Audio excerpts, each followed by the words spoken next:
Okay, an experiment is being set up that requires echoes to arrive at least 0.2 seconds after the emission of the sound. What minimum distance should a reflecting surface be placed at? Assume the speed of sound as 343. Okay, तो speed of sound already दिया है 343, time भी दिया है, निकालना क्या है? Minimum distance. Okay, तो minimum distance in the sense ठीक है, मतलब आपको इसमें ये निकालना है, राइट? 2s का वैल्यू निकालना है, कर लेंगे. सबसे पहले हम लोग लिख लेते हैं टाइम कितना है. Okay, so how much is the time? Time given is 0.2 seconds, correct? Okay, the second thing you require is speed of sound. Okay, तो speed of sound कितना दिया है? Speed of sound, it is given as v, it is 343 meter per second, correct? Now what they need is minimum distance. Okay, distance चाहिए उनको, तो distance के लिए you can write distance is equal to S is equal to question mark. अभी ये किसका question है? ये एको का क्वेश्चन है. अब एको के अंदर जो फॉर्मूला यूज होता है वो कुछ इस तरीके से होता है, v is equal to 2s/t.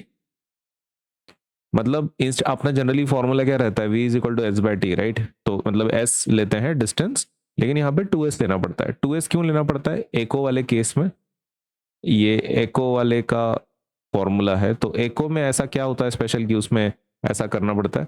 तो उसका रीजन ये है कि सपोज ये आप हो और ये आपके सामने दीवार है, तो क्या होता है जब एको होता है ना, तो एको सुनने के लिए वो दीवार तक जाना चाहिए आवाज, और वो आवाज आप तक पहुंचनी चाहिए वापस, है ना? दीवार तक सपोज जाके वो आवाज आप तक पहुंचनी चाहिए, और फिर आप बोल सकते हो कि डिस्टेंस कितना है इस केस में? 2s है ना? इसी को एको कहते हैं ना. एको मतलब क्या? साउंड जाना चाहिए, रिफ्लेक्ट होना चाहिए वापस, तब जाके आपको आप बोल सकते हो कि एको है. तो यहाँ पे डिस्टेंस कितना हो रहा है? s प्लस एस, 2s हो रहा है.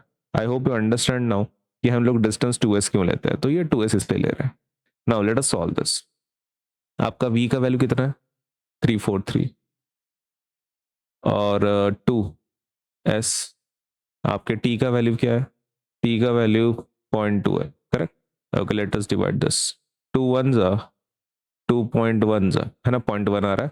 अब ये 0.1 जो है अपन इधर भेज देंगे मल्टीप्लीकेशन में, तो वो आ जाएगा 343 into 0.1 is equal to s. अब ये 0.1 का मतलब होता है कि आपको बस एक डेसिमल प्लेस यहाँ पे ऐड करना है, मतलब यहाँ पे 34.3.